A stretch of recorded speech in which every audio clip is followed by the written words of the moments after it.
La TVT au cœur de l'information.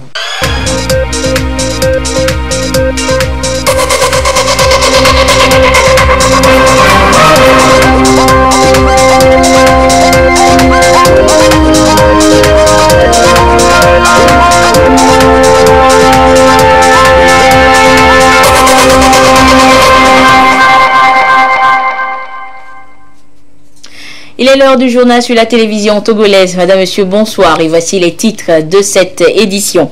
Aujourd'hui, 10 décembre, la communauté internationale célèbre les 70 ans de la Déclaration universelle des droits de l'homme. Une occasion pour tous les acteurs de faire le point sur le respect des droits humains au niveau national. À découvrir dans cette édition. Et puis, hier, 9 décembre, était la journée internationale de lutte contre la corruption. Et au Togo, c'est ce lundi que l'institution en charge de cette lutte a échangé avec plusieurs acteurs de la société sur l'importance de venir à bout de ces fléaux dans notre pays. Voilà pour les titres. Chaque 9 décembre, je vous le disais en titre, est célébrée la journée internationale de lutte contre la corruption. Et ce lundi, la Haute Autorité de prévention et de lutte contre la corruption et les infractions assimilées, APLUCIA en abrégé, a organisé une rencontre d'échange avec les acteurs étatiques, la société civile et les partenaires sur le thème « Unis contre la corruption pour le développement, la paix et la sécurité ». Il était question pour cette institution ou les responsables de faire l'état des lieux de la corruption au Togo et sensibiliser l'opinion sur les dangers de ce phénomène planétaire. Les précisions dans ce compte-rendu de Arnaud Kilou. La corruption, quelle qu'elle soit, sape les économies des États et menace la paix et la sécurité dans le monde. Le Togo a ratifié la Convention des Nations Unies de lutte contre la corruption et a créé plusieurs corps de contrôle et la Haute Autorité de prévention et de lutte contre la corruption et les infractions assimilées à APLUCIA pour prévenir et réprimer efficacement les actes de corruption sous toutes ses formes.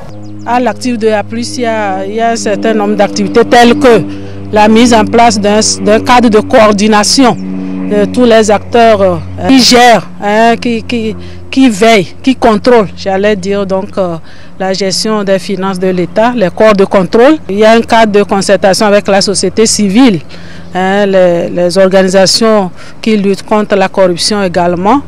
Nous sommes en train de mener une campagne lancée depuis le 13 septembre 2018, une vaste campagne qui avait été personnellement présidée par le Premier ministre.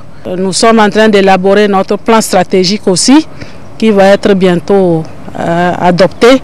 Et je crois que APLUCIA est en train de faire du chemin pour que la lutte contre la corruption soit une réalité dans notre pays. À cette célébration de la Journée internationale de lutte contre la corruption, le message du secrétaire général des Nations Unies a été porté à la connaissance de l'assistance. En résumé, les Nations Unies interpellent les États à développer des stratégies pour réduire les effets négatifs de ce fléau qui retarde la mise en œuvre des ODD. Cette année, la Journée internationale de lutte contre la corruption a pour thème la corruption, un obstacle aux objectifs de développement durable. L'objectif 16 des ODD prévoit ainsi une réduction nette de la corruption et de la pratique des pots de vin et la mise en place d'institutions efficaces, responsables et transparentes à tous les niveaux. Renforcée par son mécanisme d'évaluation par les pairs, la Convention des Nations Unies contre la corruption promeut une gouvernance honnête, transparente et responsable. Il faut toutefois en faire bien plus. En cette journée internationale de lutte contre la corruption, réaffirmons notre engagement à mettre fin à la tromperie et à la malhonnêteté qui menacent la mise en œuvre du programme 2030 et nos efforts visant à instaurer la paix et assurer la prospérité de tous sur une planète en bonne santé. Les partenaires du Togo restent engagés à accompagner APLUCIA dans ce combat contre la corruption. L'institution invite toute la population à apporter sa contribution pour la réussite de sa mission. Les hôpitaux. C'était donc un reportage de Arnaud Kiliou présenté par Tabitha Akako. Et ce 10 décembre, la communauté internationale célèbre la journée des droits de l'homme. Au Togo, pour marquer les 70 ans de cette déclaration universelle, l'Action des chrétiens pour l'abolition de la torture, de concert avec la CNDH, a initié plusieurs activités, dont le Salon international des droits de l'homme ouvert ce jour. Les précisions avec Nathalie Panégué. Une première au Togo et dans le monde. Le premier Salon international des droits de l'homme. Du 13 au 16 décembre prochain va donc s'ouvrir à Lomé ce salon qui se veut une rencontre d'échange et de partage entre d'éminents panélistes sur la question des droits humains. Une initiative qui vient de l'Action des chrétiens pour l'abolition de la torture à Kat, Togo. Le Togo a l'honneur d'abriter le premier salon international au niveau mondial et c'est une occasion où nous aurons la chance de discuter avec d'éminents panélistes venus de par le monde sur des thématiques concernant les droits de l'homme et en même temps réfléchir après 70 ans de la Déclaration universelle des droits de l'homme et des 20 ans de la Déclaration des Nations Unies sur la défense des droits de l'homme pour faire un bilan. Et au cours de ce salon, nous aurons également des projections de films, des mini-concerts, des tables rondes. En ce jour où est commémorée la Journée internationale des droits de l'homme, 70 ans après la proclamation de la Déclaration universelle des droits de l'homme, il y a lieu de rechercher la meilleure stratégie de tirer parti de cette déclaration. Et l'appui de la Commission nationale des droits de l'homme aux présentes activités en dit long. Les droits de l'homme au Togo ont notablement évolué. Des efforts ont été faits. Et on a noté même que sur le plan international, une reconnaissance a été faite en réalisant le Togo comme membre du Conseil des droits de l'homme. Néanmoins, des efforts restent à faire. Et je crois que nous sommes tous là pour faire le bilan de ce qui a été fait pendant tout ce temps et ce qui reste à faire. La CNDH seule ne sera pas en mesure de le faire. C'est avec la collaboration des ONG, de tout un chacun de nous, que l'effort va être accompli. Et la campagne électorale étant en cours au Togo, la CNDH a exhorté la classe politique à faire preuve de maturité afin que les élections législatives prévues le 20 décembre se déroulent dans la sérénité, la non-violence, la paix et la sécurité. Elle a par ailleurs émis le vœu que les messages des différents candidats soient de nature à préserver l'harmonie au sein des populations et à favoriser le vivre ensemble. Nous sommes sur ce plateau ce soir avec le ministre de la Sécurité et de la Protection civile, le général de brigade Yark Damhan. Monsieur le ministre, bonsoir. Bonsoir, madame. Nous sommes là donc pour faire un peu le point des différentes manifestations de rue qu'a connu et continue de connaître notre pays. Alors, monsieur le ministre, le gouvernement a sorti un communiqué samedi dernier qui faisait un peu le point des différents événements. Alors, dites-nous, depuis samedi à aujourd'hui, lundi, quelle a été l'évolution de l'actualité? Merci madame. Avant de répondre à votre question, permettez que je renouvelle au nom du gouvernement les condoléances les plus attristées aux familles éplorées et souhaiter un prompt rétablissement à tous les blessés, manifestants, non manifestants et forces de l'ordre. Donc depuis samedi, effectivement, le gouvernement a sorti un communiqué suite aux manifestations que la coalition a appelées. Les manifestations qui ont eu lieu à Lomé, à Sokodé, à Bafilo, à Mango et à Tchamba. Donc à l'issue de ces manifestations, malheureusement, nous avons déploré 2 décès à Lomé. Et ces 2 décès à Lomé ont été signalés par un témoin qui a appelé la gendarmerie de venir constater. Et selon ce témoin, il y a un véhicule 4x4 de couleur noire sans plaque d'immatriculation qui a circulé. Et c'est à l'issue du passage de ce véhicule que les 2 corps ont été retrouvés. Donc, après les constatations avec le médecin légiste, les 2 corps ont été enlevés et déposés à la morgue du CHR de Kégué. Et pour plus de transparence, nous avons instruit la gendarmerie d'associer au moins 2 organisations de défense des droits de l'homme à ces constatations un peu plus approfondies, ce qui a été fait au CHR. Donc les 2 corps retrouvés au niveau de Zongo, il y a un qui portait un orifice au niveau de l'œil et il n'y avait pas point de sortie. Les premières constatations sur le terrain, le second corps ne présentait aucune trace de balle. Mais à l'hôpital, après la radiologie, on a découvert que le second corps également portait un point d'entrée. L'analyse a prouvé que c'était des chevrotilles pour les deux corps, des chevrotilles, c'est-à-dire des billes qu'on utilise de calibre 12, qui sont utilisées aussi bien par les chasseurs que par nos compatriotes. Je voudrais rappeler qu'en 2014, suite à l'immatriculation des armes par la Commission nationale de lutte contre la prolifération, nous avons eu à dénombrer plus de 9000 fusils de chasse détenus par nos compatriotes. Donc, suite à ce communiqué, nous avons eu à demander à la gendarmerie d'approfondir les investigations. Parce qu'un véhicule sans plaque vu dans un secteur, après il y a découverte de corps, il faudrait aller un peu plus loin. Donc ça c'est le cas de Lomé. Il y a eu également des manifestations à Sokodé où on a découvert un corps le lendemain. À Sokodé également où les manifestants se sont pris au chef spirituel Maliouro, ils sont allés saccager et casser les véhicules qui étaient à son domicile. Il y a eu des interpellations, il y a eu des blessés, comme je disais tout à l'heure, de part et d'autre. Voilà. D'accord, alors monsieur le ministre, on a compris un peu la situation, la situation, ce qui s'est passé réellement le samedi. Alors depuis, on va dire, depuis ce jour, et quelques jours ou bien quelques heures, sur les réseaux sociaux, on découvre, on voit une vidéo qui circule et qui met en cause un officier supérieur de l'armée dont on va taire le nom. Alors monsieur le ministre, dites-nous, est-ce que vous pouvez nous dire si cette vidéo est vraie ou pas? Merci encore une fois. Je voudrais situer la vérité dans cette affaire. Pour tous ceux qui ont suivi cette vidéo, on a vu un véhicule bâché, double cabine, avec une plaque d'immatriculation, bien lisible. On a vu le véhicule évoluer vers l'est, pour ceux qui connaissent la zone. Et devant le véhicule, on a vu des barricades tenues. J'appelle barricades tenues, des barricades où vous avez des manifestants sur ces abattis.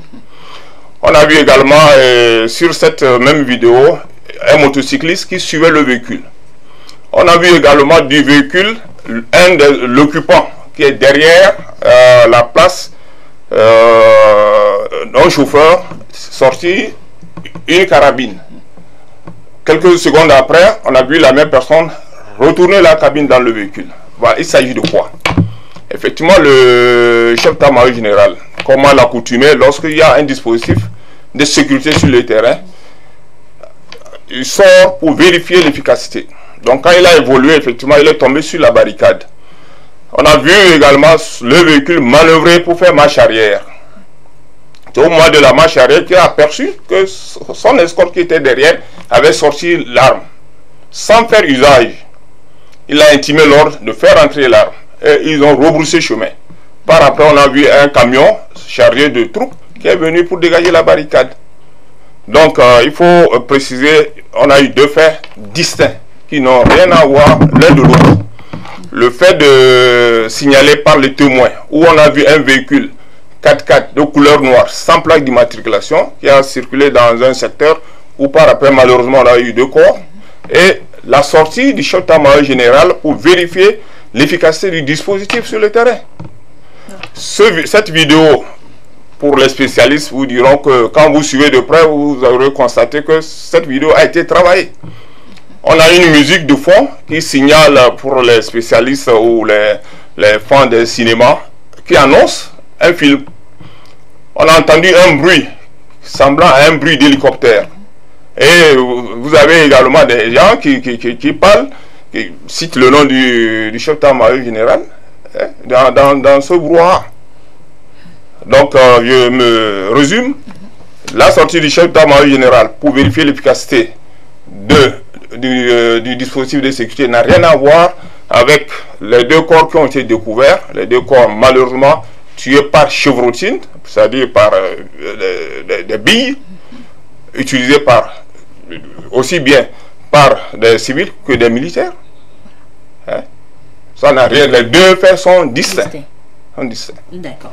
Alors, mon général, on a constaté également que depuis samedi, comme vous l'avez dit, les manifestations ont eu lieu. Mais ce lundi également, on a eu écho de certaines manifestations qui ont également été organisées, et notamment dans la ville de Sokodé. Alors, dites-nous un peu, qu'est-ce qui s'est passé dans cette journée de lundi? Bon, la manifestation n'a pas seulement eu lieu à Sokodé. C'est vrai, à Sokodé, malheureusement, on a découvert un mort, par bille également, comme par chevrotine, c'est-à-dire que les mêmes munitions qu'on a retrouvées sur les deux corps de Lomé, aujourd'hui à Sokodé. Et il y a eu 3 blessés par bille. Qu'est-ce que pour l'enquêteur, ça, le panoplie est large. Il faut ratisser large, comme on le dit, pour voir qui peut être derrière cela. Qui peut être derrière cela.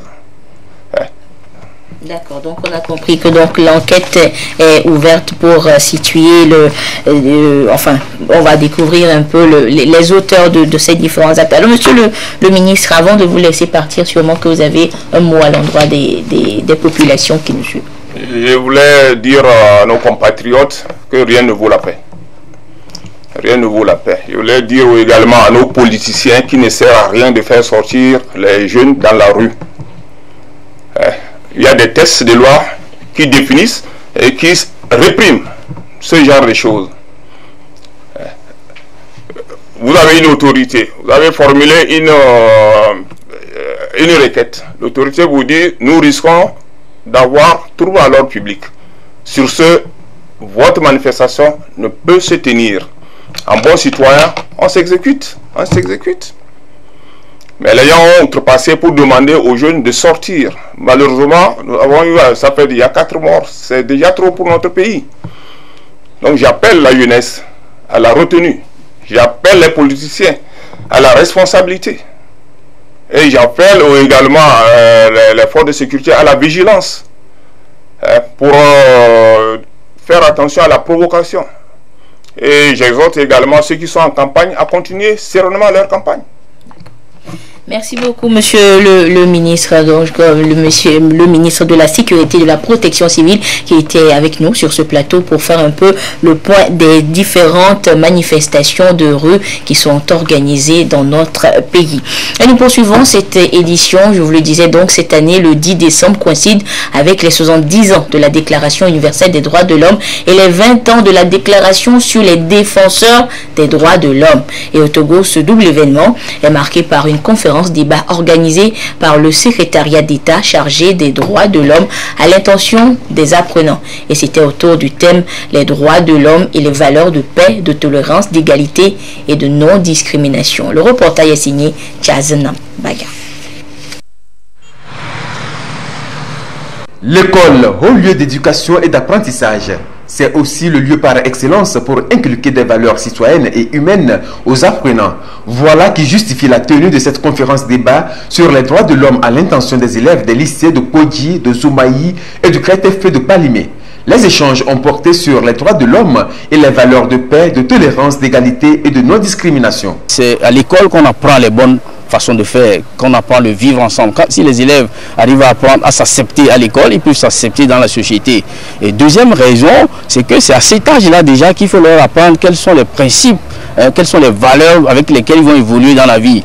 Ne dit-on pas souvent que tant vaut la jeunesse, tant vaut la nation. Si nous ne formons pas nos jeunes à ces valeurs de tolérance, d'égalité, de justice, c'est que demain, nous ne serons pas de bons citoyens, nous ne serons pas de bons responsables. C'est pour cela que le gouvernement a ciblé les élèves pour d'ores et déjà les imprégner de ces valeurs-là et qu'ils grandissent avec et qu'ils prennent de bonnes décisions demain quand ils seront des responsables.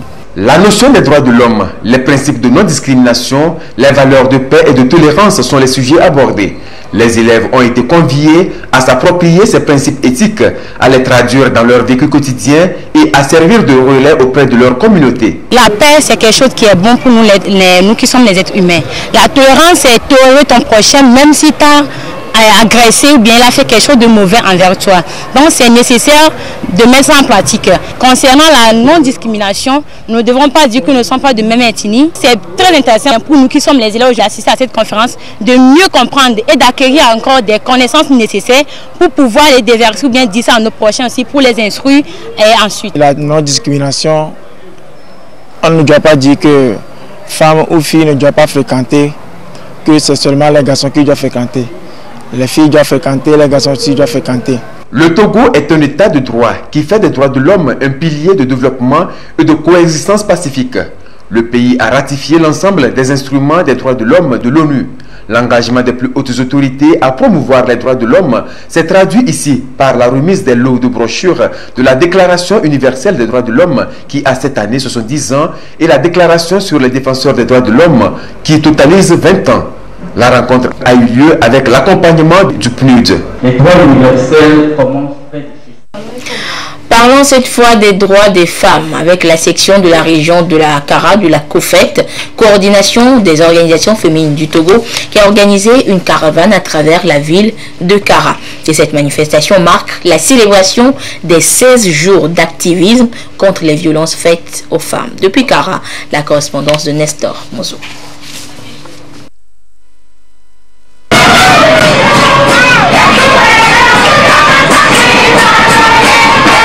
Les ONG Rafad, Aprodif et Gozendip, ensemble pour cette caravane dans les rues de la ville de Kara. Elles ont répondu à l'appel de la COFET. La coordination des organisations féminines du Togo célèbre ainsi les 16 jours de campagne d'activisme contre les violences faites aux femmes. C'est pour sensibiliser les femmes afin qu'elles refusent de subir fatalement les violences. Cette campagne, c'est pour sensibiliser d'abord les femmes, pour qu'elles sachent qu'en cas de violence ou bien de violation grave, elles ont des recours. Il y a des dispositions de la loi qui sont là pour les protéger et où elles peuvent aller porter plainte. Il y a des femmes qui sont violentées, mais ne savent pas qu'elles sont violentées. Il y a des hommes qui commettent des violences, mais ils ne savent pas qu'ils commettent des violences. Donc pour que les violences cessent, c'est surtout d'abord une question de sensibilisation pour que chacun connaisse ses responsabilités. Nous avons plusieurs types de violences. Il y a les violences sexuelles, il y a les violences verbales, les violences économiques, les violences psychologiques. Une femme, par exemple, à qui on prive à manger avec ses enfants, alors qu'il y en a, c'est une violence. Une femme qui parle et on la bat parce qu'elle a parlé, c'est une violence, parce qu'elle a le droit de parler. Elle a le droit d'exprimer ses opinions. Une fille de 8 ans avec qui un homme couche, c'est du viol. Donc voilà un peu les types de violences. Selon leur gravité, on passe de la médiation à la justice.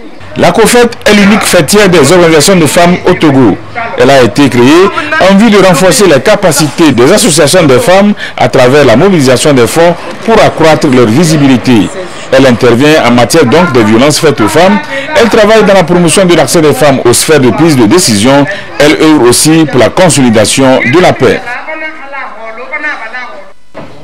Et le groupe de réflexion et d'action Femmes, Démocratie et Développement GF2D s'engage à mettre fin aux violences que subissent les femmes et les filles. À cet effet, les prestataires de services sont formés sur le soutien psychosocial de base à apporter à ces femmes et filles victimes de violences. C'est de cette façon justement que le GF2D marque aujourd'hui la Journée internationale des droits de l'homme. Antoinette Omao, va voir.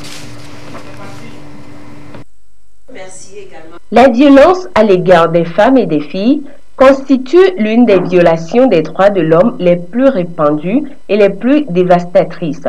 Elle fait également partie des moins signalés en raison de l'impunité, du silence, de la stigmatisation et du sentiment de honte qui l'entoure.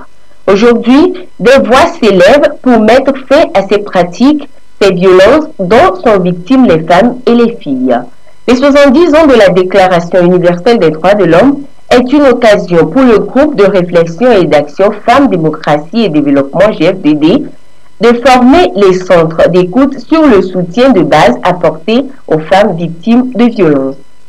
La formation mettra essentiellement l'accent sur le renforcement de capacité des acteurs qui travaillent sur le terrain, qui travaillent dans la prise en charge des femmes et filles victimes de violences. L'essentiel de cette formation est de pouvoir leur donner la capacité de pouvoir assurer une prise en charge psychosociale des victimes de violences sur le terrain. Les conséquences néfastes de la violence à l'égard des femmes sur le plan psychologique, sexuel, les affectent à tous les stades de leur vie, ce qui entrave la réalisation des objectifs de développement durable. Les associations de femmes, les centres d'écoute sont donc des canaux pour ces femmes de se faire entendre pour être guéries et de bien s'épanouir. Une délégation du ministère de l'Agriculture, de l'Élevage et de la Pêche était à Sokodé il y a quelques jours. Objectif de la tournée, visiter les chantiers de construction de magasins de stockage des produits agricoles et l'usine de production de l'huile de soja qui est à sa phase d'essai. Voyons tout cela avec la marque Bojona.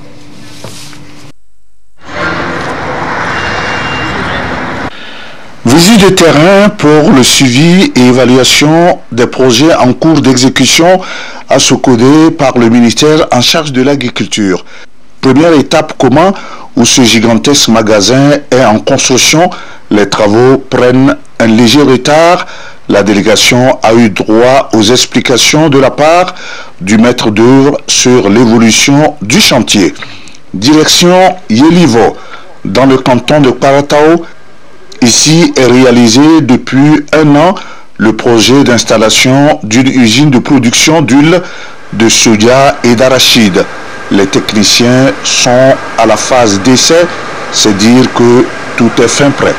C'est plutôt en train de bien se passer. On a vu depuis la réception du produit, la transformation, le nettoyage du produit, les graines de soja, jusqu'à la trituration, l'huile brute qu'on a pu recueillir. On est allé au raffinage avec tout le processus et nous sommes devant maintenant le remplissage. Donc c'est dit que tout le circuit est complètement opérationnel à présent. D'une production à l'autre, quand on aura des céréales, on a les produits, qu'on ne se dise pas où est-ce qu'on va garder ces produits. Donc le gouvernement, dans sa magnanimité, a également investi dans la construction de magasins. Nous avons pu visiter l'état d'avancement de la construction d'un magasin de 3000 tonnes grâce à l'appui de l'UEMOA et on a pu voir l'avancée des travaux. Nous pensons que très rapidement, nous pourrons avoir un autre magasin qui viendra s'ajouter aux 2 autres qu'on a déjà réceptionnés sur les 5 qui sont à construire dans toutes les régions. Nous profitons pour remercier tous les partenaires techniques et financiers.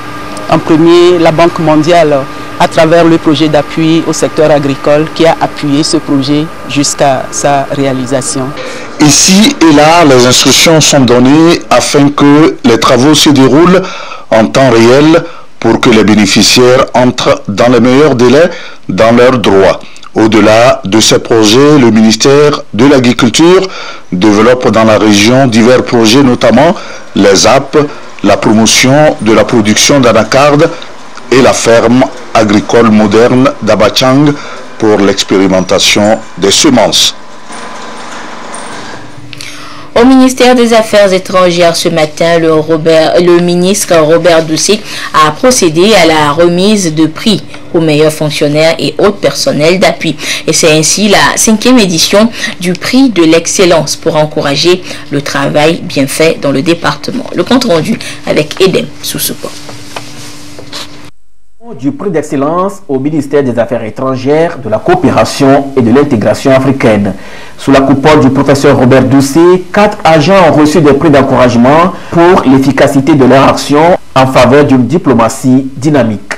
Moi, j'ai reçu le prix de l'excellence.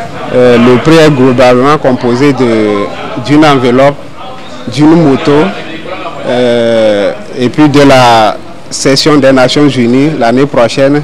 Et puis un billet d'avion Lomé-Paris-Lomé. J'ai dû voir que ce prix m'a été décerné pour ma contribution au rayonnement de la diplomatie économique. Vous savez, on ne peut pas danser et s'apprécier au même moment. Donc je remercie Dieu et le ministre qui ont pu voir en moi cette contribution. C'est la célébration de la rigueur et du travail bien fait. Pour plus de transparence dans le choix des bénéficiaires, l'Agence nationale pour l'emploi ANPE a été sollicitée pour son expertise. C'est l'ANPE qui a beaucoup pesé sur le choix à partir des questions techniques et des tests psychologiques qui ont révélé les compétences que les fonctionnaires du ministère des Affaires étrangères recèlent. Il y a 3 catégories. La catégorie du prix de l'excellence qui concerne les cadres A1, cadre A2 et la catégorie de la meilleure secrétaire qui prend en compte la secrétaire ou le secrétaire qui se serait mieux distingué. Le 3e prix, c'est le prix du personnel. Il concerne toutes les catégories qui sont à la base, c'est-à-dire des agents d'entretien au planton. Pour le promoteur du prix de l'excellence, le professeur Robert Doucet, c'est simplement la récompense du mérite et du sacrifice. Ceci pour stimuler le personnel et l'amener à se distinguer positivement. Nous sommes contents parce que, une fois encore aujourd'hui, nous célébrons l'excellence. Et nous voulons ici marquer cette excellence par cette petite cérémonie qui, somme toute, semble petite, comme nous venons de le dire. Elle n'est pas une tautologie, mais c'est une cérémonie qui a un sens parce qu'elle doit vous permettre à tous et à toutes et à ceux qui n'ont pas encore eu le prix de l'excellence de continuer à donner plus d'ardeur pour le travail. Et travailler ici, c'est travailler pour la nation togolaise, c'est travailler pour notre pays, c'est travailler pour que nous soyons toujours fiers d'être des Togolaises et des Togolais. Ces fonctionnaires et personnels d'appui les plus méritants ont été distingués parmi plusieurs talents dont regorge le ministère. Le professeur Robert Doucet a insisté sur l'engagement de tous les agents pour relever ensemble les défis d'une coopération agissante et dynamique. Par voie de communiqué, le ministre de la Sécurité et de la Protection civile porte à la connaissance du public que l'importation, la vente et l'usage des pétards assourdissants et autres objets du genre qui troublent la tranquillité des populations sont et demeurent rigoureusement interdits sur l'ensemble du territoire national, notamment en ces périodes de fêtes de fin d'année. Des instructions spécifiques sont données aux forces de sécurité pour procéder à leur saisie, traquer et au besoin interpeller tout contrevenant. Le ministre de la Sécurité et de la Protection civile compte sur le civisme et la bonne compréhension de tous pour le respect des présentes dispositions. Et je vous donne lecture de cet autre communiqué, cette fois de la HAC. Le 28 novembre 2018, dans la perspective des élections législatives du 20 décembre 2018 et à quelques jours de l'ouverture de la campagne électorale, la Haute Autorité de l'Audiovisuel et de la Communication HAC invitait les acteurs des médias à respecter scrupuleusement les règles de déontologie et à bien jouer leur partition dans la collecte, le traitement et la diffusion de l'information sur l'actualité électorale. À cet effet, la HAC appelait les médias nationaux, officiels et privés, écrits, audiovisuels et en ligne, ainsi que la presse étrangère à jouer un rôle fondamental dans la réussite du scrutin à travers un traitement professionnel des informations y relatives. La HAC conviait les directeurs de publication, les directeurs des radios et télévisions, de même que les responsables des organes en ligne et tous les journalistes à éviter de relayer des informations appelant aux troubles à l'ordre public, à la haine et à la violence. Force est de constater que ces règles élémentaires sont régulièrement foulées aux pieds par plusieurs professionnels des médias qui font preuve de légèreté, de manque de rigueur dans le traitement, la publication et la diffusion des informations. Le président de la Haute Autorité de l'Audiovisuel et de la Communication HAC adresse une mise en garde aux médias défaillants et convie l'ensemble de la presse togolaise à continuer de jouer son rôle de médiateur en appelant les différents protagonistes à l'apaisement, à l'union et à la réconciliation nationale pour les élections législatives apaisées, transparentes, libres et démocratiques le 20 décembre 2018. Les rideaux sont tombés ce lundi sur la 15e foire internationale de Lomé, avec plus de 250 000 visiteurs et plus de 950 exposants enregistrés. Les responsables du Centre togolais des expositions et foires CETEF se disent satisfaits de cette grande messe commerciale. Une rencontre économique qui a donc permis à ces exposants et hommes d'affaires de créer de nouveaux partenariats et surtout signer des contrats. Le compte rendu de cette dernière journée avec Luc Assis. La 15e foire internationale de Lomé rentre dans l'histoire avec un bilan satisfaisant, à en croire les premiers responsables du CETEF. Pendant les 18 jours qu'a duré cette foire, le CETEF a enregistré 957 exposants venus du monde entier. Le Burkina Faso se taille la part du lion en tant que pays organisateur avec 87 exposants. Ils étaient présents avec une gamme diversifiée de produits. Pour eux, leur passage à cette foire a été bénéfique. Bon, chez moi, la 15e foire internationale de Lomé, chez moi, je ne me plains pas. Bon, les contacts, c'est comme d'habitude. J'ai distribué tous mes cartes de visite, même sont finis, quoi. J'ai amené plus de 300 cartes de visite, mais les gens ont pris.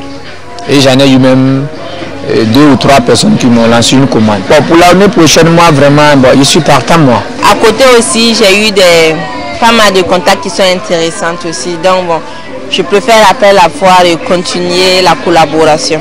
Sentiment de satisfaction parce que ça se déroule très bien. Et on a reçu un trophée. Et aujourd'hui encore, on a reçu des attestations de participation pour l'ensemble de nos exposants. On a été très bien accueillis et vraiment, on a été dans notre si je peux bien le dire. En plus des étrangers, les exposants nationaux ont aussi réalisé des chiffres d'affaires et ont pu signer des contrats et des partenariats. J'avais amené 250 sacs. Actuellement, c'est le stock qui reste, moins de 20 sacs. Les gens ne connaissaient pas le produit, mais à travers la foire, ils ont connu le produit. Grâce à Dieu, ça va.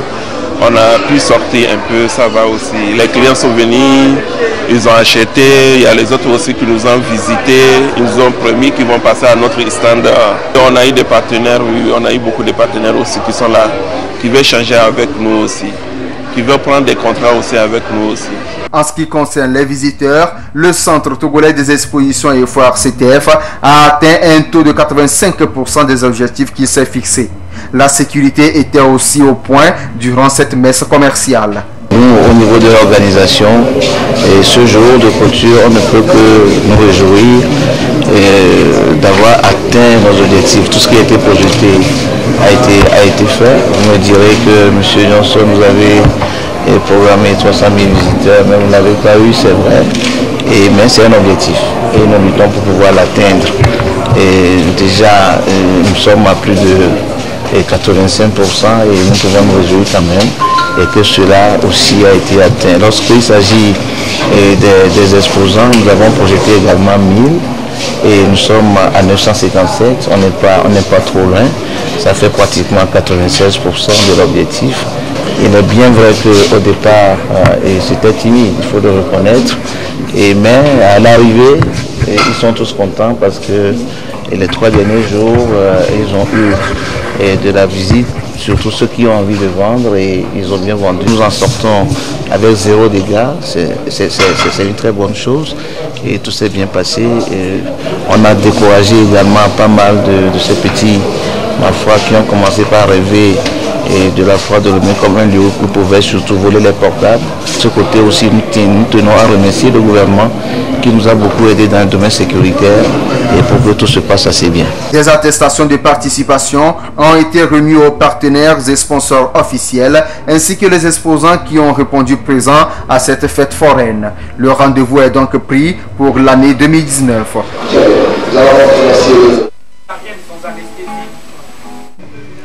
Sport football à présent au tournoi de l'UFOA B des moins de 20 ans.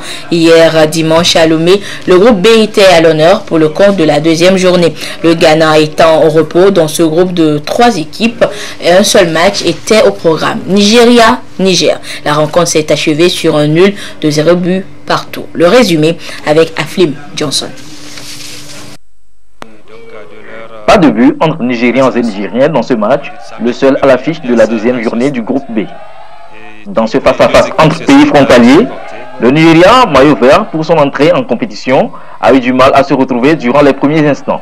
C'est donc le ménage junior du Niger en orange qui s'est montré plus en jambes au cours du premier quart d'heure, mais ses offensives ne causent aucun dommage à l'adversaire. Progressivement, les Nigériens s'installent à leur tour et essaient de créer des ennuis à la défense nigérienne. La balle passe d'un camp à l'autre, mais en lieu place des attaquants, ce sont les gardiens de but qui se font remarquer. Le score demeure nul et vierge à la pause. En seconde période, on note encore un léger ascendant du Niger, mais le Nigeria ne veut plus se laisser faire. La rencontre se débride alors et les deux formations partent à la recherche du but salvateur. Malheureusement, les imprécisions dans les derniers gestes et la fatigue ne vont pas les aider à faire trembler les filets. Nigeria 0, Niger 0, c'est sur ce constat d'inefficacité des attaquants que la partie arrive à son terme. Ce nul fait les affaires du Niger qui assure ainsi son ticket pour les demi-finales.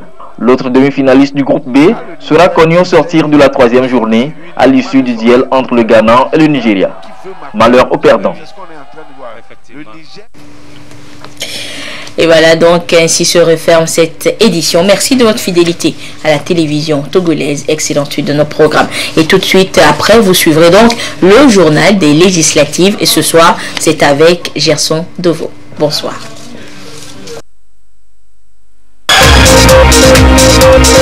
Thank you.